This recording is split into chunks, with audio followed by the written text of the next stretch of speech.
screen. You have much less shame when it comes to things with your children.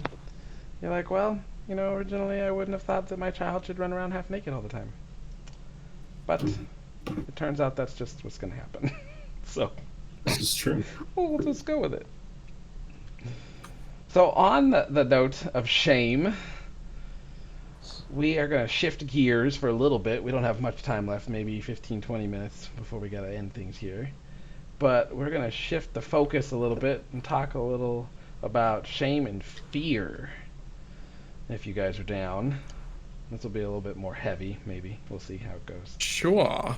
But Josiah wanted to talk about it, and we had talked about doing this, so I think we should. So, let's do it. Now, I think one of the things as parents, and we'll see where this all goes, but and John, you can speak to this. The word shame when it comes to kind of raising your children and things that happen in the home, like things that you'd be ashamed of, tends to change a little bit. You kind of like everything's kind of like it's not that big a deal. Yep. So I will say, and in general with my line of work, my shame is very low because I dance around with children for a living. So you can't really feel, you can't really be embarrassed about what you do and enjoy it. But I will definitely say, like, there are certain things that I wouldn't have say I would be ashamed of, but I definitely would be like, is this really something you do? I don't know. And now it's like, go ahead, yeah, that's fine, whatever. Oh yeah. Well, it's like I'll give a great example of this, and actually, it's really hilarious. It's like a good friend of mine from back in California, and I remember we had a conversation. And this is back. I had been married for probably, I want to say 2 or 3 years. I don't know, maybe a little longer at that point. And we went to church together, and I had come in, and I was carrying my wife's purse or something like that, and he had, jokingly, not like a degrading comment, but he's like, "I'd never be carrying it. You'll never see me carrying a purse." And I was like, "Just wait, dude." He's like, "Yeah, never gonna happen, dude. Never gonna happen." And then it was probably 4 or 5 years later. He's married. They have kids, and he walks into church one day, and he wasn't carrying a purse, but he was carrying a diaper bag. And I'm like, "Hey, it's about never carrying your wife's bag." He's like, "Shut up, man." But it's just funny. It's those things that you're like, "Oh, I'd never be carrying." And you begin to realize it's like, when you're trying to raise children and raise a family, and your wife is stressing out because she's had a crazy week and her life is insane, and especially if she's working outside. I mean, just a variety of things are going on. It becomes a very minor thing. I mean, like, I'll be walking around with this, I'm grabbing my wife's purse, or we have when we go to church, we have a bag that we carry all the family's Bibles. We have 8 people in the family. I think 6 Bibles between the 8 people or something like that.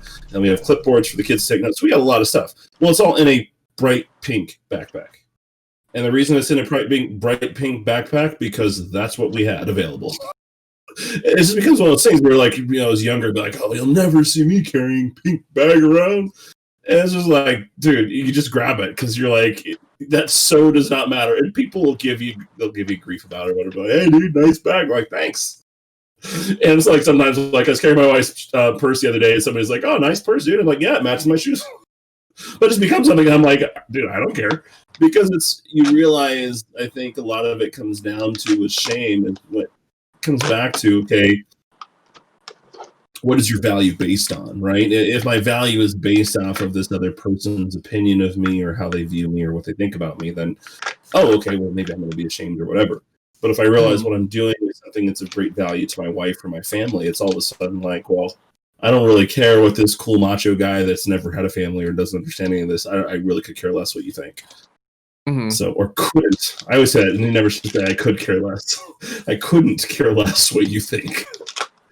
So I think that's an interesting perspective that did shift, right? Having family, and started to realize the things that were important, the things that I used to think that were important that really didn't matter at all. Mm.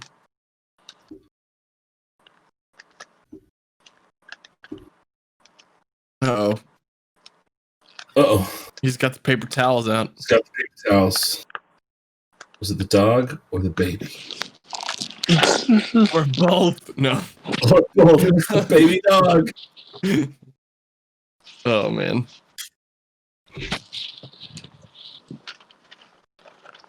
question is, does he have spray? The spray. You have to have the right spray. Oh, he's going for the spray. It's coming. It's coming. No. So, what are your thoughts, Josiah, on shame from a highly educated man? From a highly educated man. Highly educated. In fact, the most educated man. You are the man with the most credentials in our family, I think. For anything. So I could print out some credentials. They might not be legit, but I mean, I'm sure I could go buy some fake certificates. So we had a bet going on whether it was the dog, the baby, or the baby dog. It was the dog. I only muted myself in OBS. So I was like, oh, they'll still hear me. But yeah, it was the dog. I don't know what it was.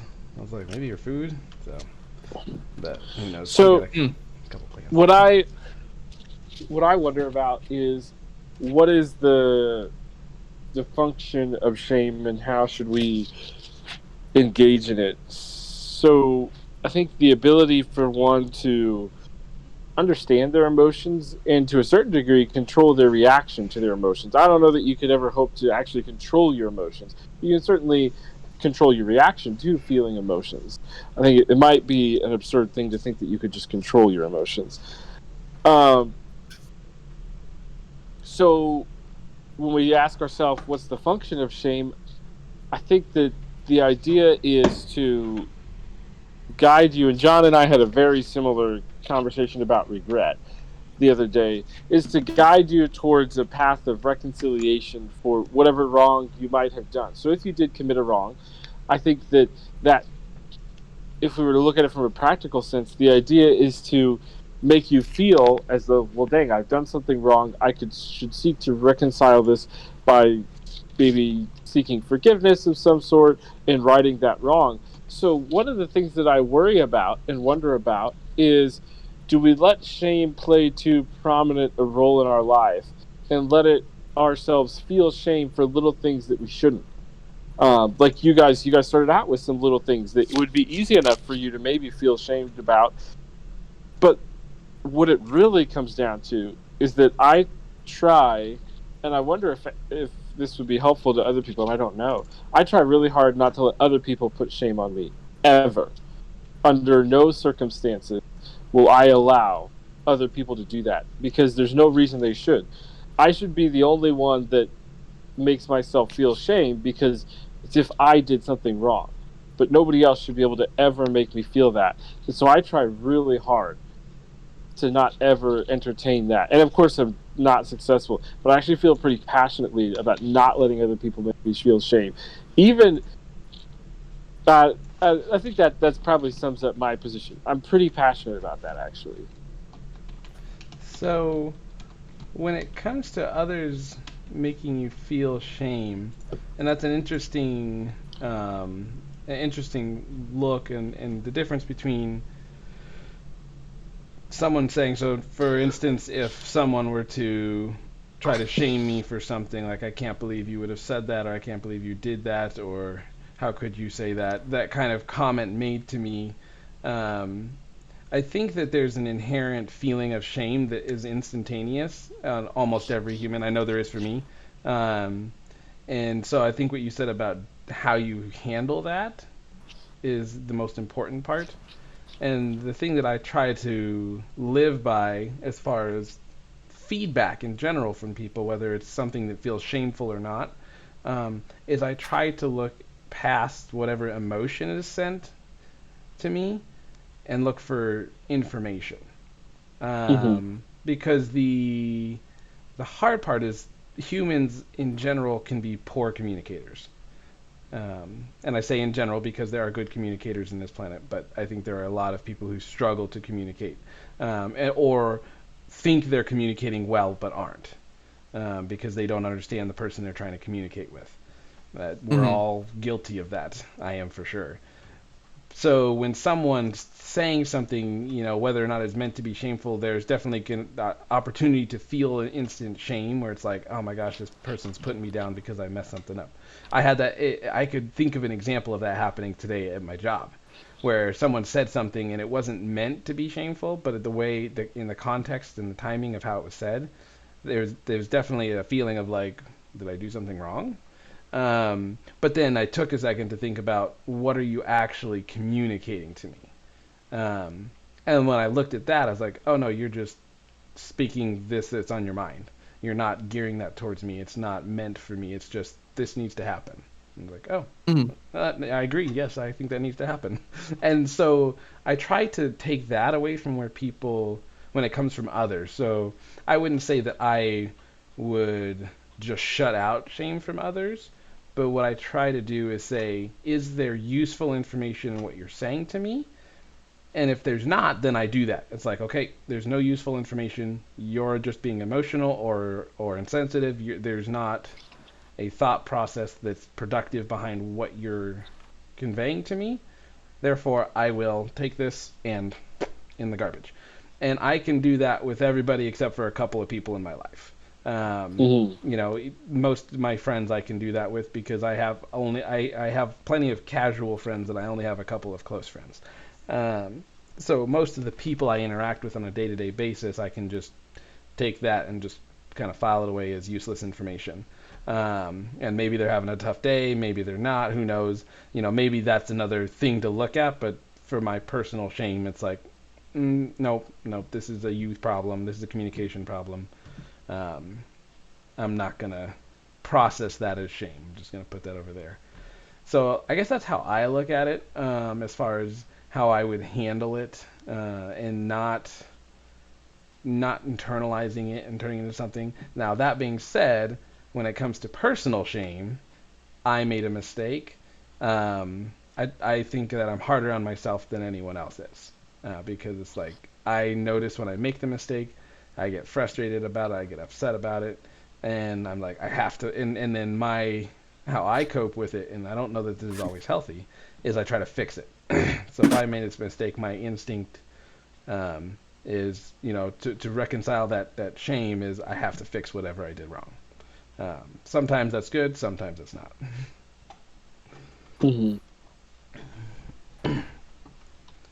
So let Lewis speak before I say something. Fair. Yeah, I'm actually pretty like what Micah ended kind of saying there is definitely pretty relevant for me. Whereas it's like kind of on that note of like coming from other people, it's kind of one of those things where it's like, if it holds merit, it holds merit, and if it doesn't, it doesn't. So it's like, if I agree with them, okay, thinking about it based on what you just said, okay, yeah, you're right, that was dumb. I like, kind of, it really depends. Otherwise, yeah, I think I kind of do the same thing, as I kind of put it away until like, and it's always there. I don't think it ever goes away, but I'll like, unless it holds merit at some point. So if I realize something later on that's like, oh yeah, that was dumb, then I'll kind of revisit it and kind of check that in my head. So it's like, I don't throw it away, because it's like, if it is valid and I just don't realize it right now, I think later if something comes up that kind of points to it and it's like, hey, okay, that was something I need to be like paying a lot more attention to and be aware of. So I think that's kind of like how I do it, where I kind of like set it on the wayside, and then if something relevant pops up that kind of points me in a different direction, so it can, change my mind about like what I think about it. That's kind of how I do that. So for the most part, it's like I try not to let it affect me in the moment, so I can keep doing what I think is right or whatever it is, depending on the situation. But when it comes to definitely personal stuff, when I mess up or do things like that, or like I want to fix it, pretty much like Michael was saying, regardless, I just want to fix it. Like I feel bad and I want to make it right. And then sometimes I just need to let it be, and that's hard for me to do. So I'm like, no, I want to fix it. Like I messed up, I want to make it right. So yeah, I think it's definitely one of those things that's it's an ever learning thing, because as your perspective changes, what those things may or may not be change, and it's kind of this whole thing that as you grow, it grows too. Kind of like a lot of things in life. Yeah. I think a lot of it, from my perspective, is it comes down to what I've learned over the years. I learned this from our dad, is his value of your input really was very direct based on the position that you held in his life. So for me, it's the opinion. Realistically, a lot of it for me comes back to my faith, right? At the end of the day, the one opinion that I actually care about is, who does God say that I am, and what is that relationship? Second to that is, who does my wife say that I am, and what does she think? And then thirdly to that would be that of my children. And then there is family and close friends come after that. But it's one of those things where I look at it as, if you're, outside of those circles, to me, it really comes back to, where does it line up with the opinion of those that I care about, being that realistically, those first three circles, there's value in that fourth circle. But really, if what you're saying, for example, let's say that I said something that you think, oh, you should be ashamed. I can't believe that you would say that. That's kind of a thing in our culture right now, right? You said something 10 years ago, therefore we must cancel your entire life because you said something horrible. And so for me, it would be something, if something like that were brought, like, oh, John, you said this when you were 12 years old. I can't believe you said this. You should be ashamed. And I would be going back and saying, what does God say about what I said, or what does my wife feel? And if they would come back and say, yeah, you should probably change that, then that would be something that I would consider. But it's like, if it doesn't match up in those relationships, are like, no, we think you're fine. We think you're in place. I'm going to be like, I really don't care what you think. Because you are not within that sphere of the relationships that I allow to speak into and direct my life. Because to me, you haven't earned that right. And so for me to allow you to try and shame or change my behavior based on what you think I should do, it's not something I'm going to allow. Because from a standpoint, if I felt like you had fruit or you had something that I wanted out of life, you would be in those first several circles, right? And probably mentors would fall within like that family, that third, right? So God, spouse, family, and mentors would kind of be in there as well. But if you don't fall in one of those three categories, it's like your opinion really carries very little weight as to how you think I should live my life. And that's just a personal thing. And I've realized we have a choice to make, right? We can either try and live our life to make everyone happy, and I think we see a lot of examples of that in the culture today. And what people want is always changing. So if you're constantly trying to make people happy by what you're doing, you're trying to hit a moving target, and you're going to be constantly changing and never actually true to who you are supposed to be as a person. And so I think you really have to be grounded in, who are you, what do you stand for, what do you believe, and then based on that would determine, okay, what are the things that you're ashamed of or not? Because there are things that I'm ashamed of that I've done, but those are things that I did that would go against the Bible, or things that would go against my wife, or ways that I've treated my children. Those are things I'm ashamed of, not the fact that I carried this purse, or I walked that, or I wore this, or I dressed poorly when I was in my early 20s. I'm like, nah, I could care. Like, it doesn't matter. What I care about is the things that I've done that have hurt my wife or hurt my children or have gone against what God has called me to be. Those are the things that I would be ashamed of. Mm-hmm. I like the spheres of influence that we've kind of sort of established a little bit, which is helpful. I think that regardless of the process, if you're actually feeling, and Mike is right, obviously somebody can make you for a moment experience the emotion of shame. That doesn't mean you have to carry it, but certainly you can make somebody feel shame for a moment in time. So what maybe my observation and question to follow is that I think that no matter what, you make yourself feel shame at a certain level. So somebody says something, and if you find it to be valid, only then will you process it and say, oh, they're right, that is shameful. So at least in any sort of long-term circumstance. Mm-hmm. So I suppose that I think all of us have kind of established that we refuse or generally do not let people outside of those spheres of influence kind of lay that shame at our feet. And I think that that's really I don't think I have a good way to phrase it. I think that that's really important. So then, going on to the next question, and I'll think about a better way to phrase it, That's okay. is about the time frame for shame. How long are you going to let yourself experience this, and why is it important to continue to experience this shame? So for me, I think it all comes down to the usefulness of feeling that shame. So if I'm feeling shame, obviously, if I'm feeling shame for more than a moment, it's because I believe I've done something wrong. So then I believe shame becomes a tool.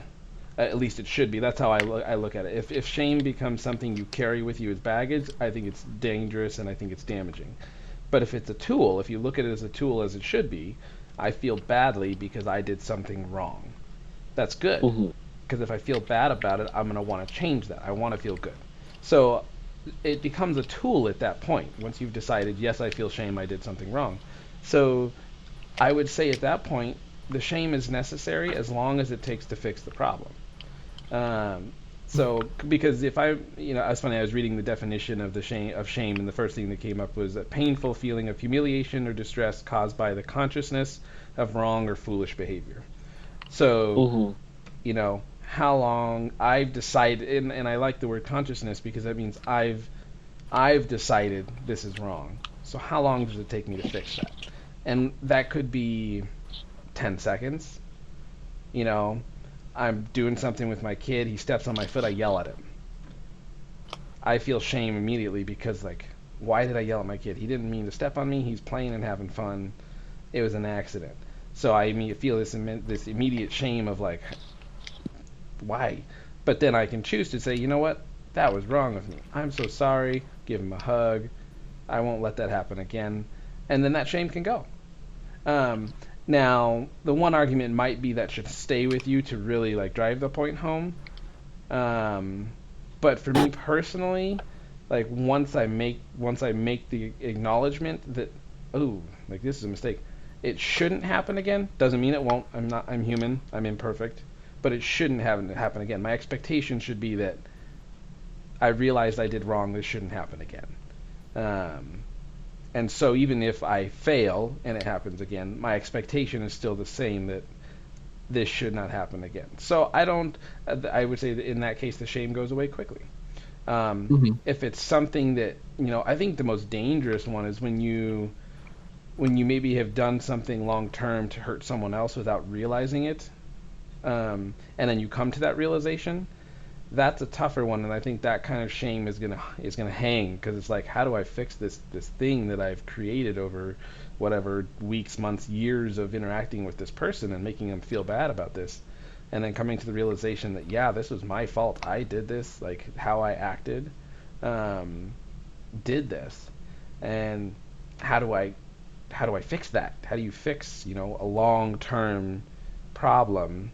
And so I feel like in that case, I think that shame is going to stay with you longer. And I think that's good as long as it's productive and you're working towards a solution to the problem.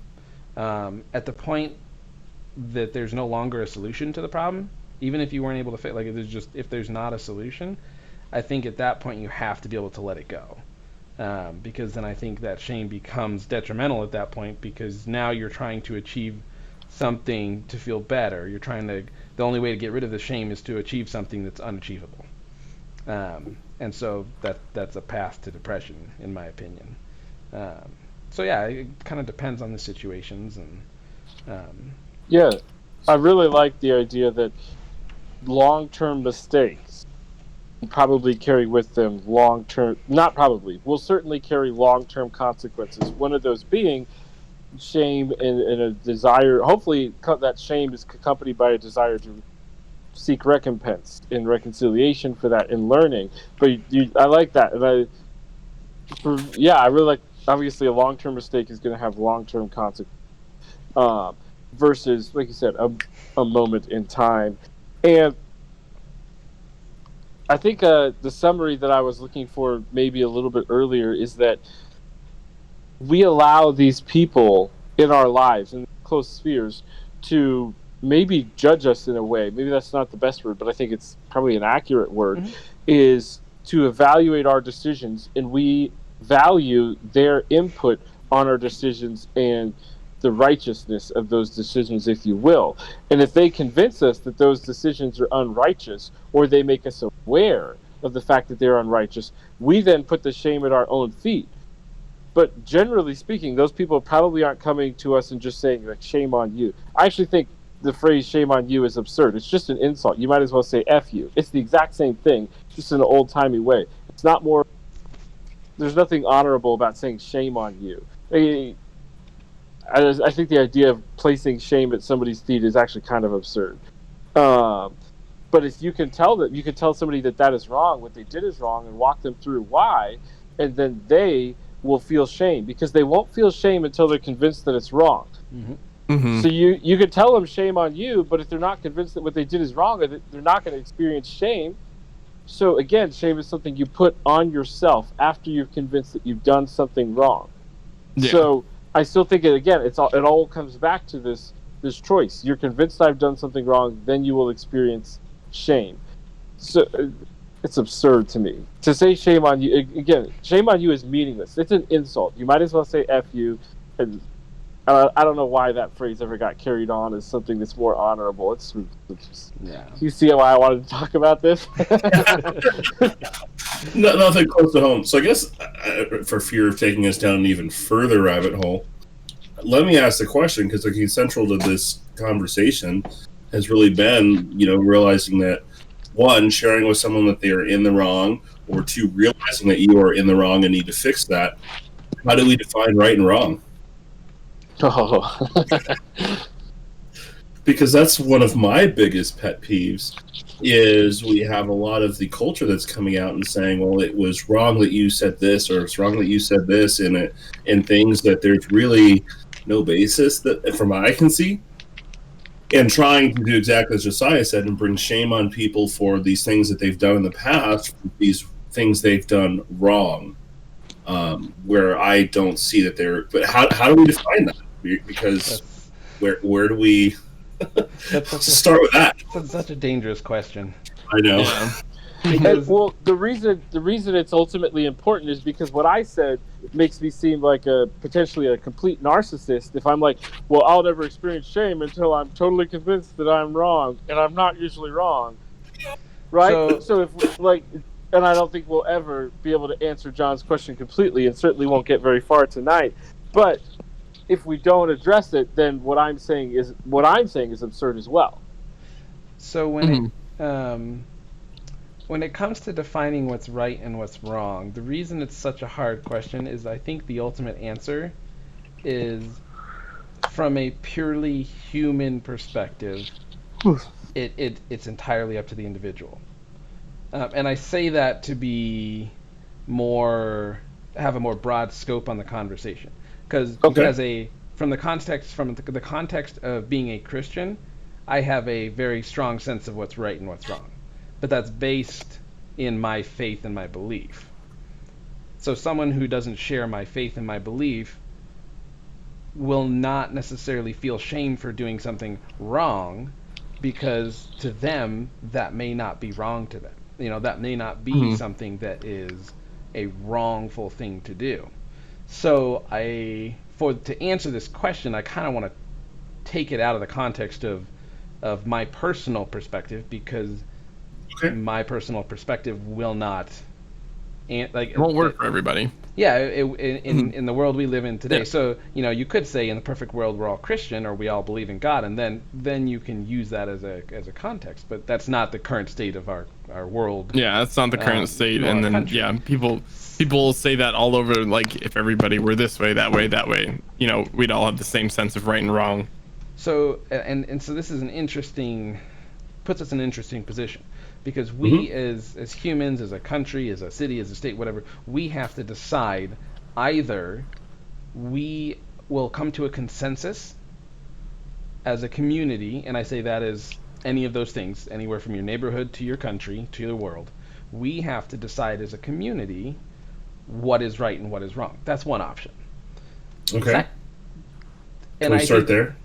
And I think Can we start there? well, let me finish my next one, and then we can go back to that because I'm not going to go much further.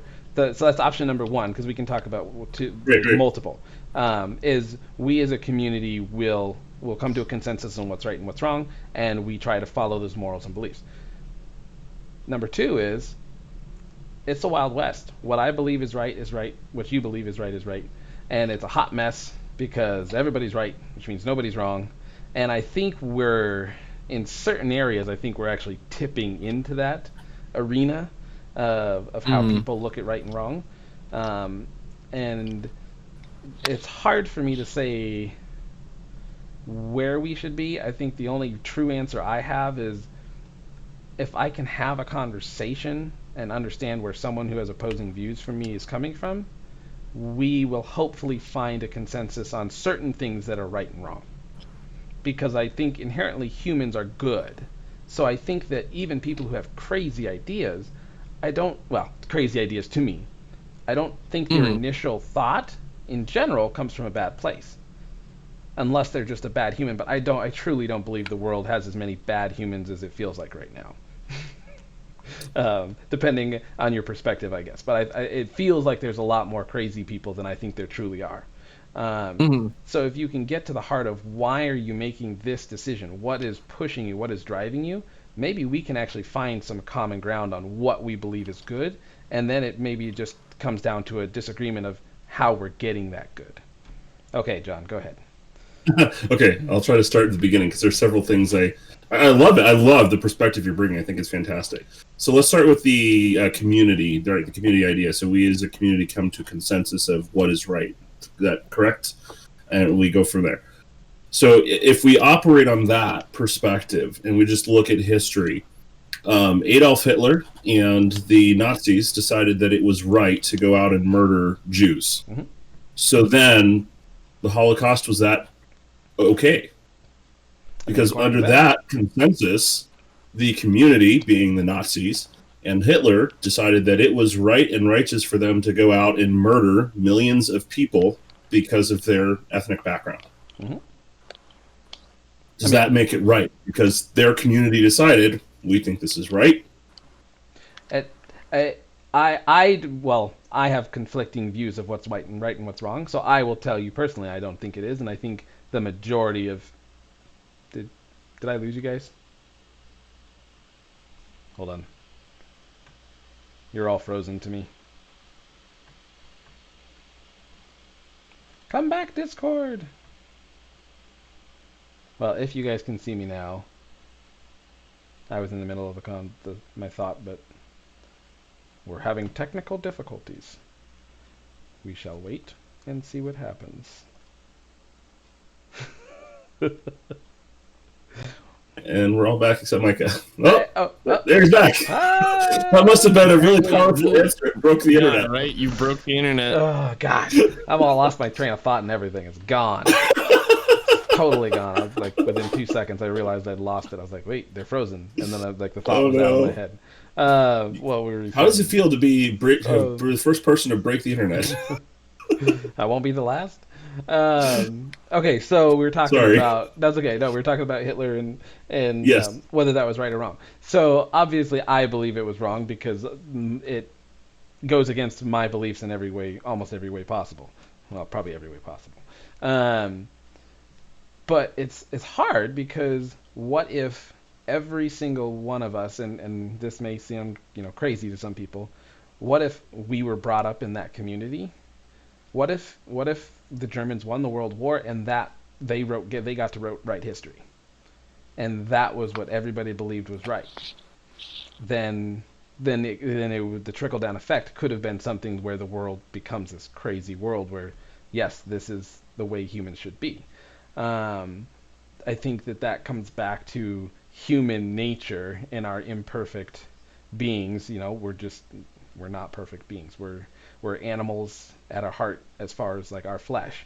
So it's hard because I think that whether it's right or not, that kind of is how the world works, is the community perspective is what prevails. Now, it turns out when Hitler went on his tirade, when the Nazis did what they did, the world community, or at least a portion of it decided, Mhm. no, this is wrong. We don't agree with this. Mhm. They fought back. They won, and so their ideals prevailed. Um, Hmm.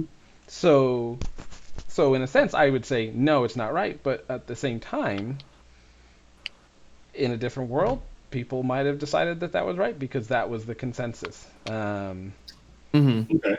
The challenge with So, that is, sorry, go ahead, Josiah. I had a really thing I want to say, but go ahead, Josiah. I'll let you talk because I just talked. uh, go ahead first, then I'll. Okay. The concern I have with this, and again, I love that we're having this conversation. I love it when we can talk about things from different perspectives, right, instead of always the same one. Is the concern with that is that when we look at things from that perspective, when there is no objective right or wrong, everything is subjective. Mhm. Because then at that point, we say, okay, well, it was that. Because then it becomes, well, this person determines, or this culture determines it's okay to rape women and children. It's okay to, if you got mad at your kid, it's okay to drown them in the pool in the backyard. It's like we get to this point where all of a sudden anything is allowed. All you have to do is subjectively decide that I believe this is right and therefore it is right. And the problem with that, and I agree with you, our society has been moving more towards that Wild West of everyone decides what is right in their own eyes. And yes, I come from this from a very strong Christian background. I make no qualms about that. But I don't care if you're coming to this from a Christian background or an atheistic background or something like that. I think it's a lot harder when you come at it from a background without faith, because where do you get right and wrong from? It's very easy as a Christian, right? We have somewhere where we get that right and wrong from. But if you don't have a subjective right and wrong, there is no right and wrong, is the problem. If it's not objective, it doesn't exist.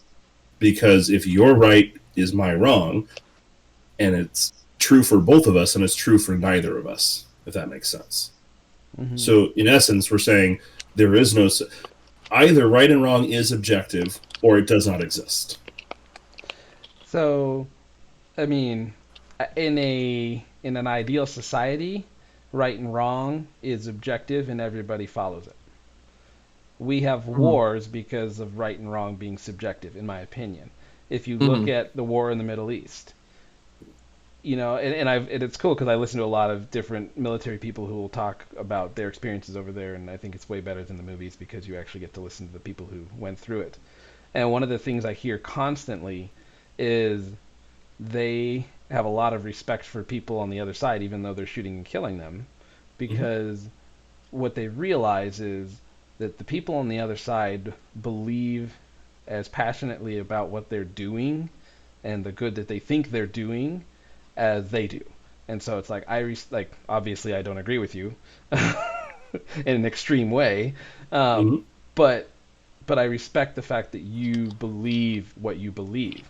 And so it's hard because we have wars because right and wrong is subjective in our world society. If right and wrong was objective, we would never fight. Because at the end of the day, we could have Teslas, but at the end of the day, we'd agree on what's right and what's wrong. This is not right. We won't do this. Okay, we agree. We don't need to fight about it. Greed is not right. Well, obviously, that's not a universal belief, or else we wouldn't have all the issues that we have that revolve around greed and money and power. So I think that I would love for right and wrong to be objective and for everyone to have that. I guess the question I have is, how can we have a conversation about what's right and wrong with anyone? Because that, to me, is the only chance we have of coming to some sort of an agreement, is being able to have the conversation, because there are always going to be people out there that just don't agree. Because your actions speak louder than your words. So someone who's a power hungry person may say on the surface, "Oh yeah, totally, we wouldn't do that. Like, we don't want to be greedy. We want to take care of others." But their actions speak for what they believe. So even if you're telling me it's wrong, but you're actively being greedy and using greed in trying to take from others and build your own wealth off of others in a negative way, obviously your actions say otherwise. Your actions are your beliefs. It's like, So I don't know what you want me to say. Like, you obviously believe it's okay, or else you wouldn't do it. So go ahead, Josiah. What I think for historical context, I mean, we're wading deep into the waters of moral relativism. Maybe not even deep yet. So, historically, maybe a warning sign that you look for in the ability to be able to talk about this is that when your right requires the oppression of other people's lives, then you might have a hard case saying that that is a thing that is right, subjectively or objectively. And this is essentially a libertarian idea. You can swing your fists all day until it hit my face. So, if the Nazis' view that was right at the time required the oppression of others, maybe that's the line where it becomes unacceptable. But if you say that maybe the Amish might be a better example, where in Pennsylvania they coexist relatively well, right, with the rest of the state. So maybe their beliefs of what are right has not required them to oppress, kill, murder other people. Does that make sense? So I think you need to look at, like, that's a good place to maybe start and say, does your subjective right require you to oppress other people or take away their ability to live as independent beings? The reason that that is really hard is because the world is getting a little bit closer and closer every day. So having communities that are self-sustaining and separate is a little bit harder as everything is connecting. And that comes with good things as well. But it's just an interesting challenge that has to be faced in a more interconnected world where people are physically closer. From a very literal standpoint, you don't have to worry about fire ordinances or noise ordinances when you don't have a neighbor for 100 acres. But when you live with a neighbor a quarter of an acre away, you have noise ordinances. Mm-hmm. And that's less right and wrong, but a practical standpoint of why we struggle with these issues and how it interacts and affects other people's rights when it comes down to that. But I think that we would probably have to submit at some level that there are absolute right and wrong. The question is, have we found it yet? And I certainly will never know all of the absolute right and wrongs. Some of them, I hope, but to assume that I know all the absolute rights and wrongs would be ridiculous. So I think that sorry, I'll try to make my thing quick. So I think that in the United States, we'll start with our country because there are other examples of places I think that don't have as much of a solid belief of right and wrong. I do believe that we have a belief of right and wrong in this country, and an agreement on what that is at its core. What I see a lot of in the chaos that we're going through is people manipulating that meaning and bending it to what they want, to achieve what they want. So we all agree that there are certain things that are bad, but what I see happening is people taking circumstance and bending it so that others see it as wrong. A good example would be, I'm trying to think of a very specific one, but a general example would be in our media, misinformation. Taking what someone says, chopping it up so that what you hear they physically said, but how you hear it sends a message that wasn't actually the truth. And what they're playing on is that we all agree what this sounds like is wrong. But the truth is, what they actually said was not wrong.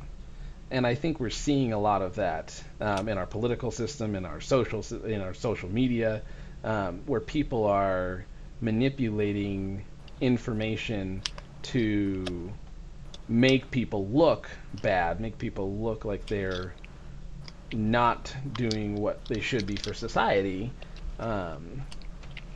so that they can tear them down. And I think that that's a big issue.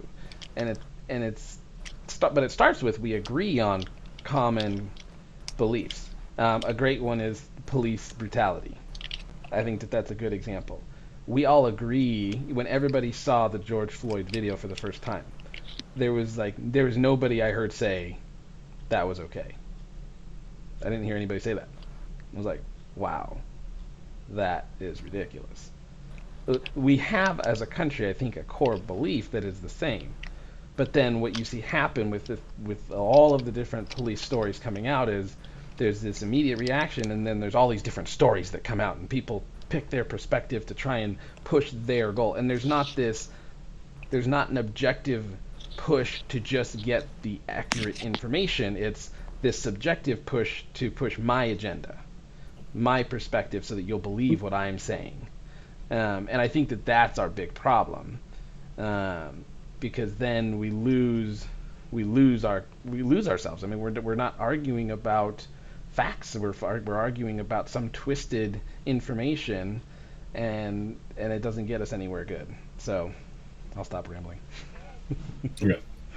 No, and those are some good points. And I think to address how do we have all of if there is an objective right and wrong, how do we address all the different views out there, and how do we even have a conversation?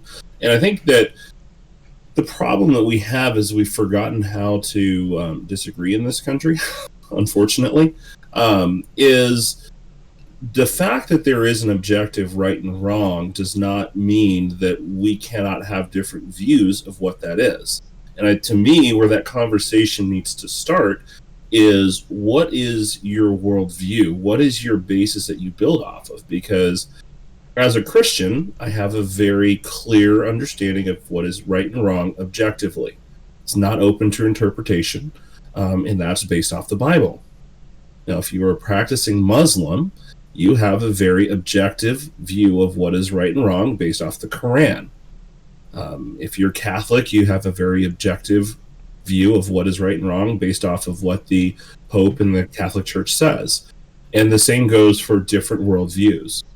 And so now, at the end of the day, if you're an atheist, I'm not an atheist, so I don't know what they base theirs off of, but you have a certain area that you base your beliefs off of. But if you have this, it's not that you can have different objective right and wrongs. Now, the question does come in, which of them is the actual right or which one is wrong?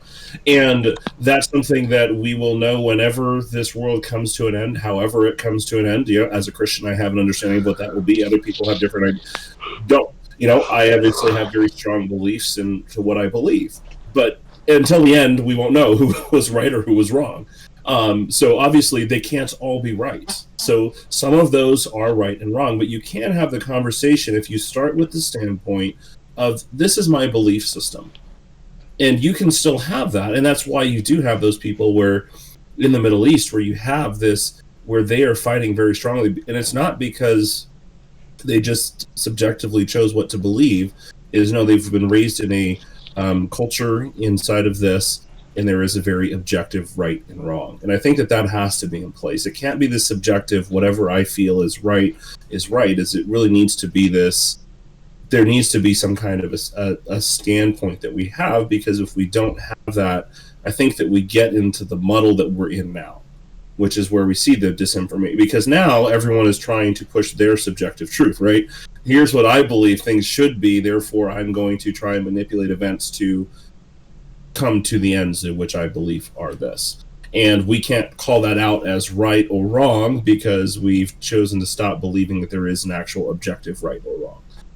And even if even if we disagree, again, it comes back to, can we have a civil conversation? Can we disagree? Can we say, this is the worldview I come from, this is the worldview you come from, this is what I believe is objectively right, and this is what I believe is objectively wrong? And then for the other person to sit down and say, well, I disagree with you, and here's why. Here's where I come from, and here's where I come from, and have a conversation. And maybe we come and budge, and maybe one budges to the other side, maybe one budges to the other side. Or maybe we come away from it saying, you know what, I hear what you say, and at this standpoint, we can agree to disagree. And at the end of the day, somebody will be right, somebody will be wrong, and and just let that be. But we've become a society where we've forgotten how to do that, and we just get offended when someone says, well, I don't agree with you, and therefore I must be offended. It's like, no. If they don't agree with you, it's like, so what? As long as you are, the only time that should ever offend you is if you're not grounded in what you believe, which is what we have. Because if right and wrong is subjectively, there's nothing grounding you to your belief. If I just woke up this morning and feel like it's right to drink coffee, and somebody comes and says, you should never drink coffee, I'm going to get offended because I have nothing to support that. Now, if I have this long grounded belief and I've done all this medical research and this specific amount of coffee is really healthy for you and will help you live a longer life, will be more productive at work, and it's shown you'll make more money in sales, then I'm going to be like, are you nuts, man? No, you're crazy. I'm going to brush it off because I've got this studied, long-founded belief into why I believe I'm going to drink coffee in the morning. But if I just woke up and feel like, I believe coffee's right now, if someone disagrees with that, it's going to hurt because I'm like, you're offending me. Because I don't have a grounded belief. And that, I think, is the problem we have, is instead of having a reason why we believe something, we just hear something that sounds good, and therefore we take that cause on. And then we see people they can't defend, and we've seen this a lot with all the craziness that's going on, where people are doing this or doing that for this cause or this thing, but they can't actually explain what's going on because they just hopped on a bandwagon. They don't have a strong grounding that's driving the actions that they're taking. And I think, Josiah, did you want to say something? Sure. Go for it. So, I'm probably the furthest from a moral relativist that you could be. So, one of the things I wonder is that maybe a common truth that we could all find is that at some level, our lives, human lives, have value. If there's anybody who is alive, presumably there's some reason that they are alive, continue to live, and they're doing something and believe that their life has value, even if it's only in a function. So, and all these religious beliefs place some value on the function or the life of the human being as well. So, if we can assume that life has value, human life has value, something that we could probably pretty much assume across the board, then the question becomes, why does human life have value? Then we're back to the argument that we're struggling with, and so I'm just kind of making the connection between moral relativism and the origin of human life, because if we know how and why human life exists, that can help us answer. So if you have moral law, then theoretically there's some sort of moral lawgiver, right? It's a creation argument. If you don't, then maybe moral relativism has a bigger point if you're from nothing, maybe. So the question is, human life has value. We all agree that human life has value. Why does it have value? So we're back to an origin question. And so it's an interesting connection. I certainly not come up with an answer, but it's an interesting connection that I've been rolling around in my mind. That's interesting. And both are wildly complex things to cover. Yeah, no, it's interesting. I'll have to think about that because I like how you put that, because it is the question. And instinctively my answer is, when it comes down to it, human life has value because our brains allow us to function. Our brains and bodies allow us to function in ways the rest of the animals on the planet can't, if you're looking at it from a purely physical perspective. So I mean, we have the knowledge and ability to be apex predators in the world. If it were just no technology, I mean, humans would be, if we couldn't use our brains, we'd be toast. There's so many animals out there that would tear us apart. So that's an interesting thought to expand on, but I don't really have an answer to that right now. But the problem with that way of looking at things is then you start getting into, and this is funny because you make a good point, is that honestly, I don't know. I have not studied Adolf Hitler, so I don't know. But that would generally be the attitude of Hitler was all inferior human beings needed to go, and that included those that were mentally handicapped. Because according to that description, is that mental capacity of human beings that allows us to have value. Well, then all of a sudden, those human beings that don't have that mental capacity no longer have value. And that's the problem, is because I think most people would agree that no, those people have just as much value as every other human being. And so it's not something where you can, to me, right, in my opinion, you cannot say that, well, based on our ability to think or physical attributes, because you have the widest spectrum, right? You've got people like Lewis and some of our other family that are like geniuses. And then you've got people like me that I know how to work, but I'm not very smart, right? And it's like you have this whole range of capabilities. You have people like Micah who is incredibly talented in just about every sport that he's ever done. Myself was only ever good in one sport. That's it. It's one sport, never good at anything else. Josiah is incredibly musically talented. I'm not. So it's just like we all have different strengths. So it's like when we tie that to attributes, is it doesn't carry. And I think that, again, this comes from the basis of the Christian belief. And again, it comes out to Josiah's question of, were we created or were we an accident? Because if we were just an accident that happened, then human life doesn't have value. Not any more than anything else. But if there was a creator, and that's the thing with what the Bible says, is that human beings have value because they were made in the image of God. Mm-hmm. So, and that's done. It doesn't talk about their capacity. It doesn't talk about how strong they are, how good they are. It says because they were made in the image of God, and that is why human life has value. So what's interesting is that all of these murderous, wretched individuals across time certainly believed that human life had value. They just didn't believe that all human life had value, which is an interesting thing to take there. But it's not that Hitler didn't think that human life had value. He certainly did. He just thought some was more superior than others. So he absolutely believed that human life had value. And I think you were distinguishing between what maybe Micah and I said. And that's part of the interesting thing that I was thinking about, is that even those people believed that, like I said, human life had value. They still had that common ground, but apparently they wildly misapplied it and said that some just don't. Yeah. But some certainly do. I think that in some sense, I think every human, and there's a few different ways to look at it, I'm sure, but every human, I think, puts value in other humans. I think some of it is whether you believe it's God-given or if it's just nature. We inherently value other humans because we're the same species. I think at a certain level, we just we recognize each other as human, yes. and we put value in that. Inherently, without thinking about it, I put more value in my son than I do my dog.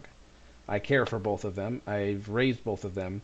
One is the same. One is my species. One is not. And so I think there's this inherent feeling of value that's built. And it's funny. I was just thinking about this. I think even people who kill others, serial killers, put value in other humans. Maybe they've got it twisted in this way where it's like, ooh, you're the ultimate hunt or whatever it is.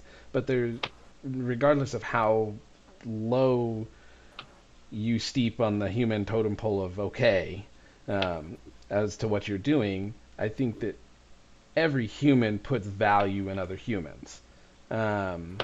So I think that when it comes down to there, and then talking about, we've been talking about Hitler a lot and like the mentality there, because there's so many aspects of what happened in that situation that's interesting to think about and talk about, is what led to him deciding that certain humans had a certain value and others didn't. Like, what are the series of events that led to that?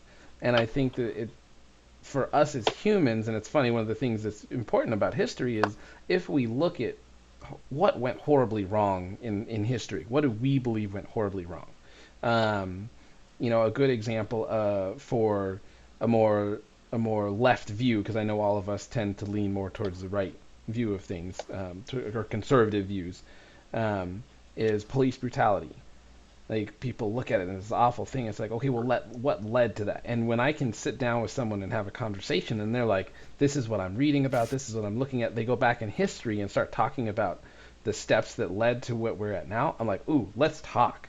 Because you're actually someone who is looking not just outraged, but actually like, what series of events led to this individual or these individuals or this system deciding that this treatment was okay. And I think that when it comes to kind of back to the base of our conversation, what's right and what's wrong, and being able to bridge that gap and communicate with people who maybe have a different perspective is, we've got to find a way to find common ground. How can we get to the core of the issue and look at it? And to do that, I think we need to look at more than just what happened. We have to dig deep and see, like, what are the series of events that led you to this? My favorite thing to do is Facebook stalk different people.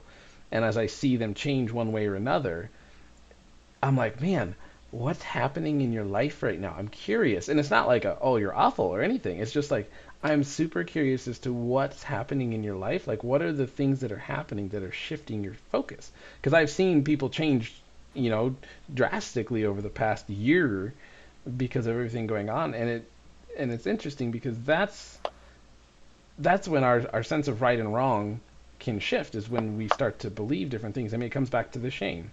And actually, I was going to make this point earlier when John was talking about people just, saying, yeah, you're wrong, and walking away because they're afraid they don't have a strong fight. They don't have a strong belief. And I think that comes back to us as humans not being able to deal with shame and absorb it and use it constructively. Because someone who's able to be able to handle their shame and say, let me do something with this, won't rush to tell you, no, you're wrong. It'll say, oh, why? Because I'm willing to accept that, wow, I might feel shame if I look at what they say and agree. So I think that, yep, I'll be right there. I got to wrap things up here, friends. But Yeah, actually, I need to go I too. need to. So but I think that it really comes back to, if you're willing to accept shame and use it as a tool, you can have those hard conversations. And I've had fun seeking out conversations where I feel ill-informed, and it's a view that I don't necessarily agree with or don't understand, but I'm also coming to perspective like, well, I might feel shame if I come out of this thinking like, wow, I was wrong. But I feel like if I want to learn more, I need to find people who are willing to dig deep and give a lot of information that I don't have. But to go there, people have to be willing to take the risk of feeling shame and figure out how to process that feeling. So I guess that's my closing remarks. awesome. Sounds good. I need to head to bed. All I right. have early morning tomorrow. So Yeah. All this right. was fun. We went deep. That was kind of cool. Yeah, that's good. All right, well, thanks guys for coming on and chatting. Cool. Yep. I'll talk to you all later, and have a good All rest right. of your nights. Yeah. Have a good one. Bye. See you guys. Later.